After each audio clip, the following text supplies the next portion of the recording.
tadi apa? Rasakan energi mengalir di buah pinggang, memperbaiki buah pinggang Anda. Apa yang Abang rasakan? Rasa macam air Mengalir di situ ya. Ada terasa panas kah atau macam mana? panas. Ada dia bergerak kah?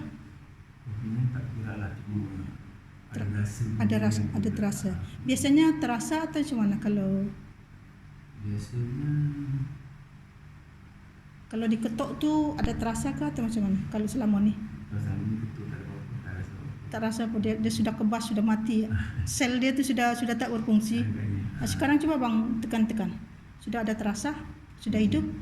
Biasanya Biasanya tak ada apa-apa.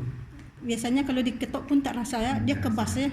Pasal dia punya sel-sel darah dia sudah mati. Sekarang apabila dihidupkan dengan energi tadi itu, yang menghidupkan tadi energi tadi itu energi hidup. Itu zat Allah pada diri kita. Itulah dia energi ruh. Itulah yang mau dibangkitkan tu apabila abang belajar supaya bisa digunakan. Saya hanya cakap kan, abang boleh rasakan di tubuh kan. Jadi macam saya cakap tadi, rasakan kepanasan yang mengalir di seluruh tubuh. Apa yang abang rasakan? Panas lah, betul panas. Panas, betul-betul Ya, panas. panas. Karena di urat darah abang tu banyak angin, banyak banyak sumbatan, darah tu membeku. Apalagi abang selalu minum ubat dokter. Otomatis dia banyak bahan kimia kan. Apabila kita selalu banyak makan ubat yang bahan kimia, kita punya darah tu jadi kotor, jadi pekat. Apabila dia pekat, dia otomatis dia akan menyumbat kan, dia tidak lancar. Macam air longkang, macam dekat sengki itulah, kalau banyak di situ lemak, dia tak lancar kan. Begitu juga lah darah kita. Kalau kita banyak makan ubat yang berasaskan, yang bercampur dengan bahan kimia, rosak dah, kotor darah kita. Jadi kalau boleh hindarkan, cari bukan tak boleh minum, boleh, tapi kalau boleh hindarkanlah. Kalau terpaksa baru minumlah. Karena dia akan mengotori kita punya darah. Bisa dia mengotori punya darah, nanti darah kita kotor, nanti semua sel darah akan jadi rosak jadinya. Mungkin mula-mula sel darah dulu, lama-lama makin parah organnya rosak. Sekarang itu yang buang pinggang abang kalau dia sudah rosak, dia tak bisa memutar, dia tidak bisa memutar itu darah itu lagi. Terpaksa abang dialisis setiap hari, seminggu kurang-kurang 3 kali kan. Sakit kan? Sakit kan, dicuci, dikorek. Jadi apabila dengan energi ini dia bisa menghidupkan darah, yang mencairkan darah yang dengan energi yang besar seperti tadi itu, dia bisa mencairkan darah yang beku. Kalau pergi hospital, kalau dia ada darah beku di kepala kita kan, di mana biasanya dia bedah kan. Kalau dengan energi tak perlu dibedah, hanya kita sebut dia jadi. Hanya kita niat dia jadi, bisa lebur, bisa cair dan bisa mengalir kembali. Abang bisa rasakan kan panas. Sekarang badan rasa lebih segar kan, karena selama ni urat darah tu dia sejuk. Urat darah sejuk, otomatis aliran darah tak lancar kan. Jadi badan rasa lemah, lemas, malas semua. Tapi kalau kita banyak peluh keluar, otomatis badan kita segar. Macam kita selalu kerja panas-panas, walaupun penat, tapi badan segar karena banyak toksit keluar.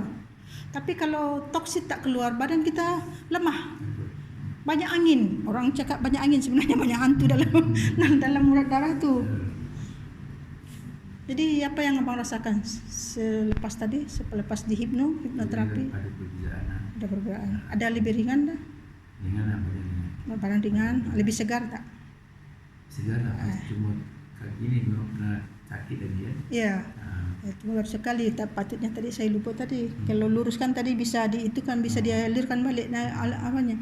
Sebenarnya dengan kaedah ini dengan rawatan hipnoterapi hanya dengan suara. Yang tadi itu meditasi healing. Bisa juga dengan mandi garam juga, banyak kaedah rawatan yang kami buat. Di jantung apa yang abang rasakan? Jantung memang tak ada sakit lah. Tak ada sakit, tapi pernapasan kan agak terganggu kan? Ya. Sekarang ada rasa lebih lega. Ya, lega. Tapi kalau pagi lah, tak tahu, tapi kalau besok pagi kan, pagi selalu sesak sikit. Sesak, iya, karena di pembuluh darah di jantung dia sudah menyempit bang. Dia sudah menyempit di situ aliran darah, saluran jantung tu dia sudah darah sudah mulai membeku. Jadi aliran darah tu dia pembuluh darah tu dia menyempit. Jadi apabila dia menyempit, dia mengepam darah, dia tidak lancar. Jadi kita pun Apalagi kalau kena sejuk, sesak lah napas susah. Dia kena kecil, lubang dia tu kecil. Yang biasanya besar, lancar dia kan. Lepas tu sekali dia menyempit kan susah mengalir, macam air longkang kan. Kalau longkang tu bersih, tak ada kotoran, air laju lancar kan. Coba kalau banyak sampah, itu darah buku tadi itu sama dengan sampah lah tu. Apabila ada darah buku di aliran darah kita tu, otomatis senang di situ makhluk halus menumpang. Bukan dibuat orang ya, menumpang di situ. Makin banyak lah, makin senang lenang dia dekat situ. Jadi tubuh kita ni jadi rumah banglo dia.